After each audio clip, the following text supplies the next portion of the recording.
नमस्कार। आइए आज हम अर्थ के आधार पर वाक्य भेद पढ़ेंगे।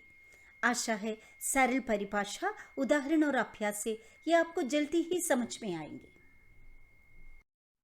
जब वाक्य भेद हम अभी पढ़ने वाले हैं तो सबसे पहले एक नजर हम देख लेते हैं कि वाक्य या सेंटेंस किसे कहते हैं। तो देखिए, वाक्य किसे कहते हैं? पदों का व्याकरणिक, व्यवस्थित और सार्थक रूप जो किसी भाव या विचार को व्यक्त करता है, वाक्य कहलाता है। उदाहरण देखिए, सत्य की विजय होती है, विद्या ही धन है, आदि। तो वाक्य किसे कहते हैं देखने के बाद अब हम देखेंगे कि वाक्य के भेद कितने हैं। तो देखो बेटा, वाक्य के दो भेद होते हैं, अर्थ के आधार पर और रचना के आधार पर। तो अभी इनमें से कौन सा हम पढ़ने वाले हैं? हाँ, आज हम अर्थ के आधार पर वाक्य भेद पढ़ेंगे। अर्थ के आधार पर इसका क्या मतलब है? मतलब जो वाक्य देते हैं ना, उसको सुनकर या पढ़कर जिस अर्थ का बोध हमें होता है, उसी के आधार पर वाक्य के भेद। तो इस प्रकार अर्थ के आधार पर वाक्य के 8 भेद होते हैं। तो देखिए, आपके सामने 8 भेद है। कौन सा है देखिए, और आप ही साथ पढ़ते जाइए। विधानवाचक वाक्य, निषेधवाचक वाक्य, प्रश्नवाचक वाक्य, आज्ञावाचक, विस्मयवाचक, इच्छावाचक, संकेतवाचक और संदेहवाचक। तो अभी हम क्या करेंगे? अभी हम एक एक का उदाहरण के साथ पढ़ेंगे ताकि आपको जल्दी समझ में आ जाए। आइए देखते हैं। तो फर्स्ट वन कौन सा है देखिए, विधानवाचक वाक्य। परिभाषा देखिए, एक सामान्य वाक्य जिसमें किसी काम के होने का बोध हो या किसी के होने का बोध हो या फिर किसी प्रकार की जानकारी हो, उसे विधानवाचक वाक्य कहते हैं। उदाहरणों से बात आपको जल्दी समझ में आएंगे। देखिए, उदाहरण देखिए, भारत हमारा देश है, सूर्य गर्मी देता है, दशरथ अयोध्या के राजा थे, पक्षी घोंसले से उड़ चुके हैं, रोहित ने नया मकान खरीदा। तो इन सभी वाक्यों में या तो एक जानकारी है, जैसे देखिए भारत हमारा देश है, सूर्य गर्मी देता है, ये सब क्या है? जानकारी है, इंफॉर्मेशन है। या किसी के होने का बोध हो या किसी काम के होने का बोध हो, जैसे पक्षी घोंसले से उड़ चुके हैं आदि।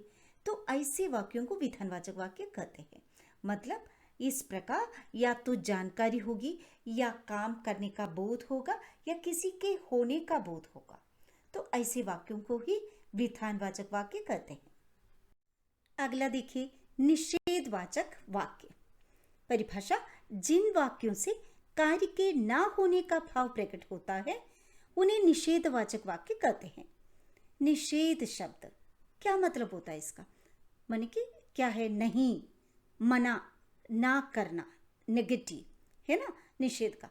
तो वाक्यों से हमें कार्य के ना होने का बोध होता है। जैसे देखिए, उदाहरण देखिए, मैंने खाना नहीं खाया, राधा कुछ न कर सकी, पक्षी घोंसले से नहीं उड़े हैं, नदी में बाढ़ नहीं आई है, ऐसी सर्दी में बाहर न जाओ। तो इन सभी वाक्यों की पहचान नहीं, ना आदि देकर आराम से कर सकते हैं, है ना। तो और इन सभी वाक्यों से हमें कार्य के ना होने का बोध होता है। तो ऐसे वाक्यों को हम क्या कहेंगे? निषेधवाचक वाक्य, है ना इसे। तो आगे देखिए, अगला देखिए, प्रश्नवाचक वाक्य। प्रश्न का क्या मतलब है? सवाल या क्वेश्चन, है ना। तो जिस वाक्य से किसी प्रकार के प्रश्न का बोध हो या फिर किसी प्रकार का सवाल पूछा गया हो, वो प्रश्नवाचक वाक्य होता है। उदाहरण देखिए, आप कहाँ जा रहे हैं? क्या आपको हिंदी भाषा आती है? तुम कल विद्यालय क्यों नहीं आए? विक्रम किसकी राह देख रहा है? तो इन सभी वाक्यों में कॉमन बात आप क्या पा रहे हैं? हाँ, इन सभी वाक्यों में कोई ना कोई प्रश्न पूछा गया है। तो प्रश्नवाचक वाक्यों की पहचान तो बहुत आसान होगी। कैसे? इन वाक्यों में कहाँ, क्या, कब, क्यों, किसकी, कैसे, कौन, किसे, किसका आदि प्रश्नवाचक शब्द होंगे। और एक और ट्रिक है, वाक्य के अंत में क्या होगा? प्रश्न चिन्ह, मतलब क्वेश्चन मार्क होगा। देखिए ना, सभी में है ना। तो इस प्रकार प्रश्नवाचक वाक्य को आप बहुत आसानी से पहचान सकते हैं। अब देखेंगे आज्ञावाचक वाक्य। जिन वाक्यों से आदेश, आज्ञा, अनुमति या अनुरोध का बोध हो उन्हें आज्ञावाचक वाक्य कहते हैं। उदाहरण, कृपया बैठ जाइए, क्या है? अनुरोध है ना, माने कि रिक्वेस्ट है। तुम जा सकते हो, अनुमति है, परमिशन है। दीवारों को साफ कर दो, क्या है? आज्ञा है। अपना अपना काम करो, ये काम कल तक जरूर पूरा कर देना। तो ये सब आज्ञा या आदेश है। ओके, तो इन सभी वाक्यों से आदेश या आज्ञा या अनुमति या अनुरोध का बोध होता है। तो इसी प्रकार हम आज्ञावाचक वाक्य पहचान सकते हैं। बेटा, आप वाक्य बोल कर देखिए तो अपने आप वो भाव निकलेगा और पहचानना बहुत इजी हो जाएगी। अगला, विस्मयादिबोधक वाक्य। परिभाषा, वह वाक्य जिससे किसी प्रकार की गहरी अनुभूति का बोध होता है वो विस्मयादिबोधक वाक्य कहलाता है। अनुभूति मतलब आश्चर्य, शोक, हर्ष, ऋणा, प्रसन्नता, दुख, भय, स्तब्धता आदि ये अनुभूतियां, फीलिंग्स हैं। तो जिससे किसी प्रकार की इस प्रकार की अनुभूति का बोध होता है वह वाक्य क्या कहलाता है? विस्मयादिबोधक वाक्य कहलाता है।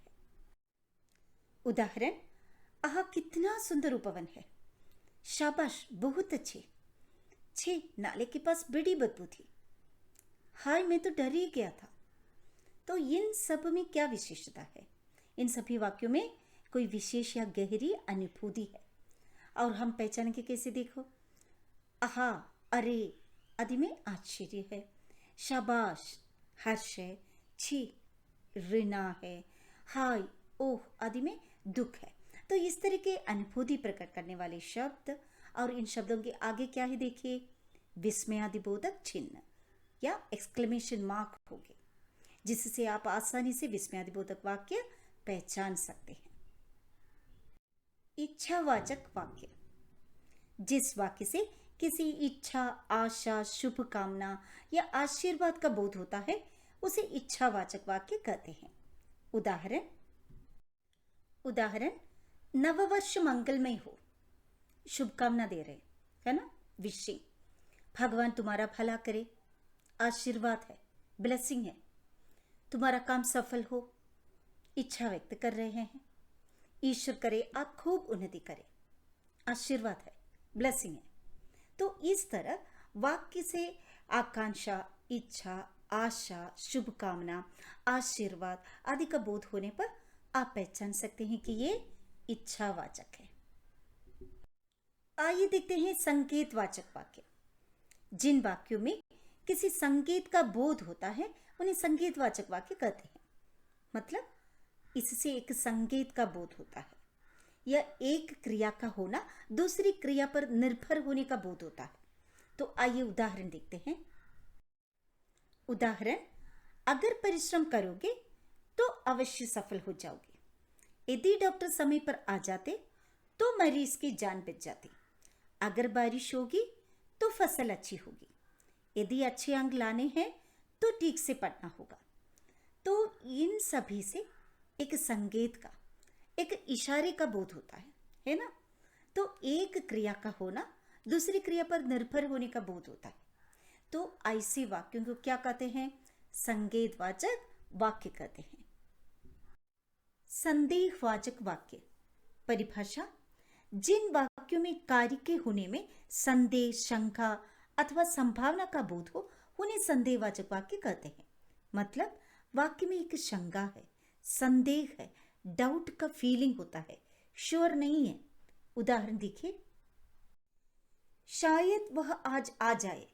शायद कहा है ना, माने डाउट है, संदेह है। संभवतः वो विद्यालय से घर आ गया होगा। संभवतः आ गया होगा कहा है, यहाँ भी श्योर नहीं है। ट्रेन शायद देर से आने वाली है। हाँ, यहाँ भी क्या है? शंका है। शायद आज वर्षा हो, शायद कहा है, संदेह है। तो इसी प्रकार के वाक्य जिससे संदेह, शंका या संभावना का बोध हो किसके अंदर आते हैं? संदेहवाचक के अंतर्गत आते हैं। तो इस तरह अर्थ के आधार पर वाक्य के 8 भेद अब हम देख चुके हैं। अब आपके लिए अभ्यास के लिए कुछ प्रश्न, उत्तर आप साथ साथ बताते जाइए। पहला सवाल, मोहन कल बाजार गया था। हाँ, विधानवाचक वाक्य। शोर मत करो। हाँ, आज्ञावाचक। क्या तुम पढ़ोगे? प्रश्नवाचक। मैं झूठ नहीं बोलता। निषेधवाचक। आपकी यात्रा मंगलमय हो। इच्छावाचक वाक्य। शायद आज वर्षा के कारण मैच नहीं होगा। हाँ, संदेहवाचक वाक्य। वाह, क्या छक्का मारा। विस्मयादिबोधक वाक्य। मन लगाकर पढ़ोगे तभी पास होगे। संकेतवाचक वाक्य। तो इस तरह आशा है अर्थ के आदाप वाक्य के भेद आपको समझ में आया होगा। इसी प्रकार की व्याख्या, एमसीक्यू और प्रश्न अभ्यास के लिए चैनल को सब्सक्राइब और लाइक जरूर करें। तो फिर मिलेंगे। मैं डॉक्टर CR बीना। धन्यवाद।